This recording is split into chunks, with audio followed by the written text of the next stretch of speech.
Hi, I'm Sarah E. Morin, and I am Premier Poet of Poetry Society of Indiana. And I'm here to invite you to our PSI Fall Rendezvous. Now, typically we hold Fall Rendezvous in person at a state park. We can't this year because, hey, pandemic. So we are instead going to move it online using the video conferencing platform Zoom. And so I'm here, to invite you. Please join us October 16th and 17th. But I'm also here to help invite and show you, how do you register for an event like this? How do you use Zoom? Just in case you're somebody who isn't familiar with that. If you are somebody like me who's been using Zoom for working at home, for getting in touch with friends and family, it'll be very typical to the Zoom events that you are already accustomed to. So let me go ahead and tell you a little bit about how to register. To do this, I'm going to do a share screen function.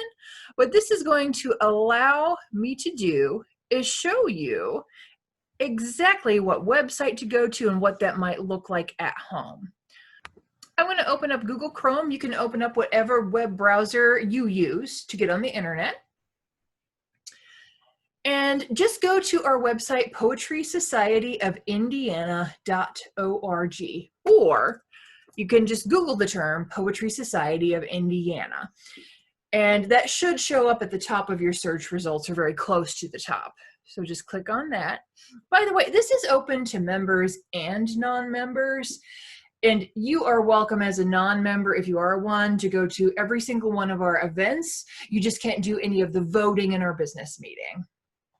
So once you get to our homepage, you'll see this beautiful leafy graphic, and just click on that.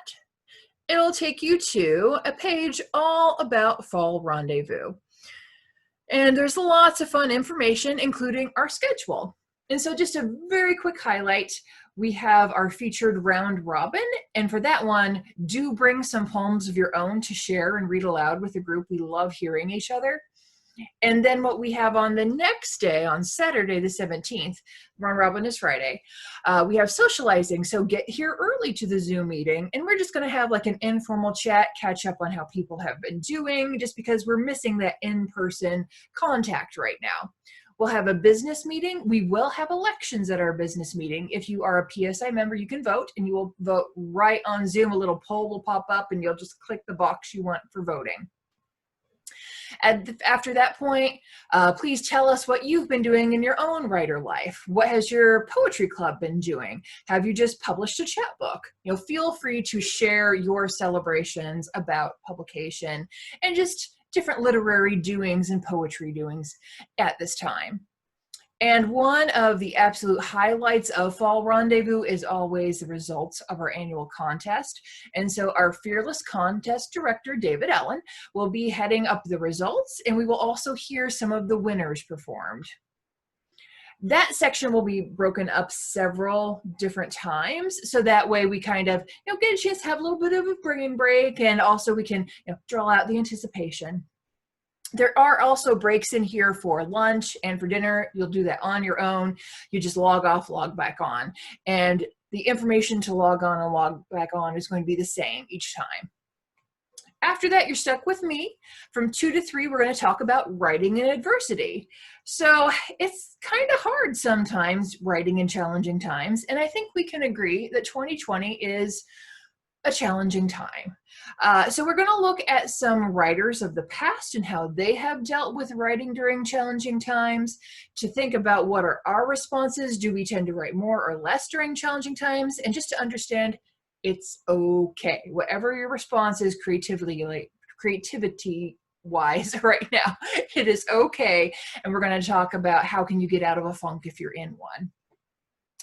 And then we are going to meet some of the folks from nationals. NFSPS is our National Organization of Poets, and so we're going to meet some of the people who make that organization tick. And then we'll have some more annual contest results, and then say a fond farewell. So if you want to, you can also see down here, there is a printable schedule. So if you want, you can print it in advance. You'd only have to go to the sessions that you want to. So you don't have to be on Zoom for the 6 or so hours that this event will take. If you want to take a break, that's fine. Just hop back on when you feel ready. Registration is free. Now, normally we do charge a nominal fee because we're renting a venue. We don't have as many expenses this year, other than, for example, the charge of Zoom. And so if you want to do a free will offering to offset that cost, to maybe offset some of the advertisement or some future projects we have coming up, that's great. But that is a free will donation, and there is no obligation to do so. But the information on how to donate, if you choose, is listed there. So now on to the nitty gritty of our registration form. It is all online. It will take you like 30 seconds.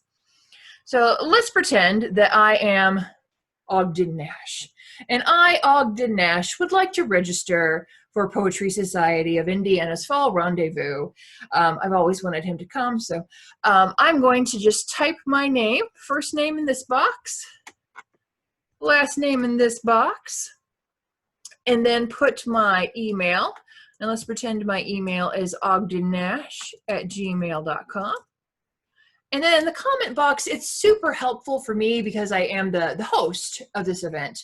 And so I can see as these roll in, it's super helpful for me to know if you're a PSI member or non-member. So you can type that in the comment box. And if you do belong to a local poetry organization, what is that? In the same box, you can list any comments or questions about the event that you have.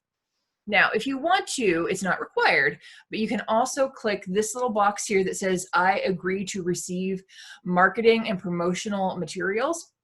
This doesn't put you on some big spam list. This would mean if we have an annual contest coming up, if we have our spring fling, which is our spring conference coming up, you would get information about that. It is not anything that you are forced to do, just kind of a courtesy so we can communicate better with you. Now, I'm about to hit submit, but before I do want to point out that if you have any problems with this form, you can send your information to Poetry Society of Indiana@gmail.com, and that is listed there at the bottom.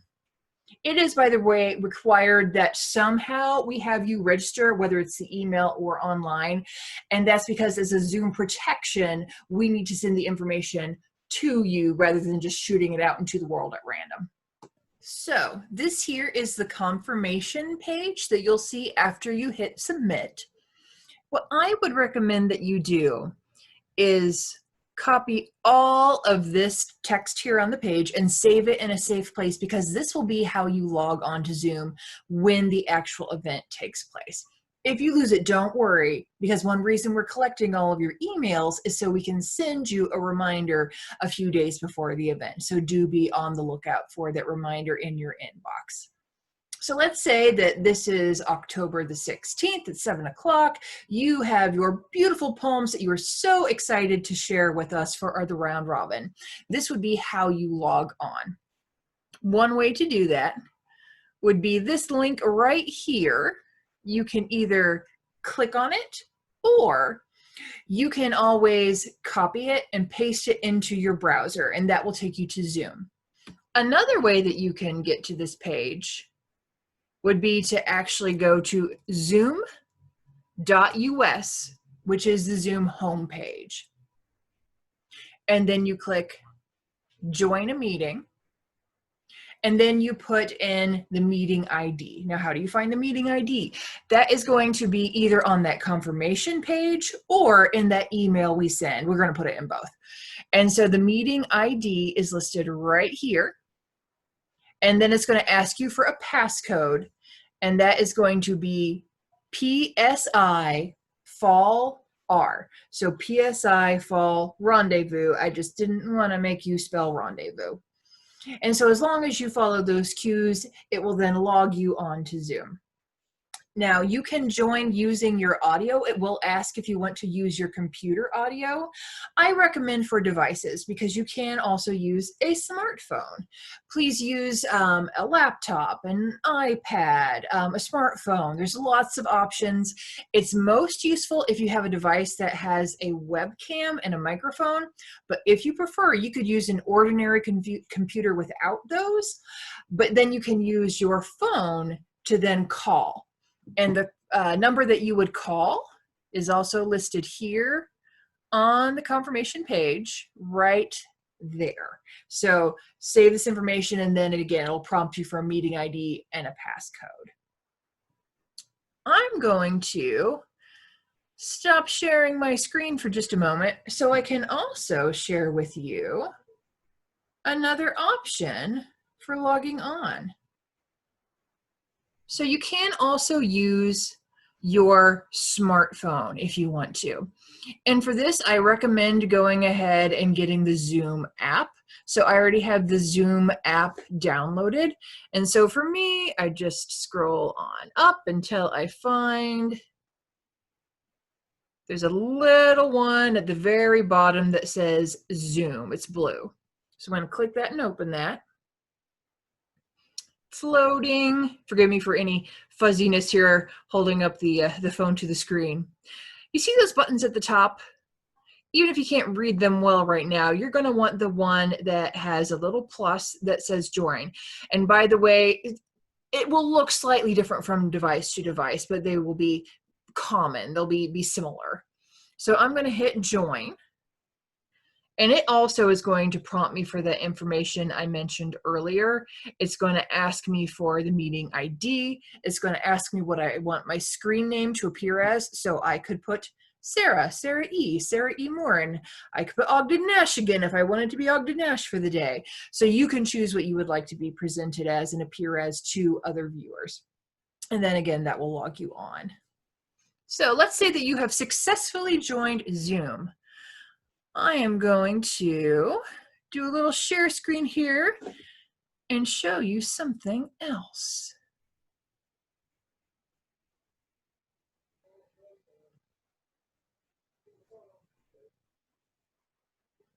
This right here, I know it's amazing that I can talk with my lips not moving here. This is a screenshot I took earlier because unfortunately I can't show you all the button functions when I'm live in the meeting.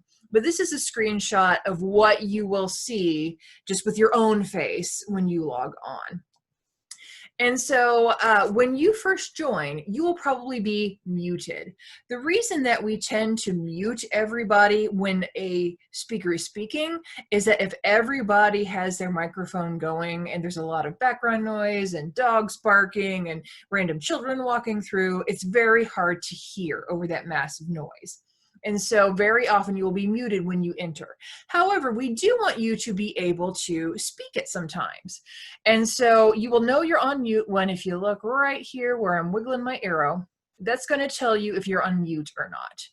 And so if you want to be muted, then you would click on this, and then it would have a little Ghostbusters red circle with a line through it. And then to unmute yourself, you click it, and the Ghostbusters red symbol goes away. Same thing for video. I would love to see your wonderful face, but if you're having a bad hair day, you're having a no hair day, you just don't want to be seen, then you can stop the video. Same thing. To stop it, click on it. The Ghostbuster sign with the red slash will appear to make your beautiful face show up again. You click it again, and it will take that little Ghostbuster slash red sign away. Now, do be careful with both of these functions. If you are in a Zoom meeting on your smartphone, do not take your phone with you to the bathroom and leave it unmuted with the video going. You will regret this. Some other things I'd like to point out right here in the middle of the screen bottom. This is the chat box. So even if it isn't a time during the presentation when you can speak aloud, you will be able to at any time chat. And so over here, this big white section here on the right, let's say that it's round robin and you just read a wonderful poem, and I, as the person listening to you, was inspired by your wonderful rhyming, and I wanted to comment on it. Then right here where it says tap message here, I could write a message, hit enter, and everyone could see how much I loved your poem. You can also write questions here if you do have a question. I would also like to point out there's going to be a big red button somewhere on your screen when you are in Zoom. It may say end, it may say leave, but when you are done with that session, You click that and then you are out of the meeting. And if you want back on, then you go through the process of logging on again. All right, that's everything I have for you today. I know that's a lot of information if you're new to Zoom. I am not the end-all be-all on Zoom. There are a lot of good tutorials that you can look through if you go to the Zoom website. And so my hope is that this is to get you a little bit more comfortable with what will be happening. And please feel free to ask questions in advance. Mainly, we just want you to be here enjoying poetry with us on the weekend of October 16th and 17th. So I hope to see you then.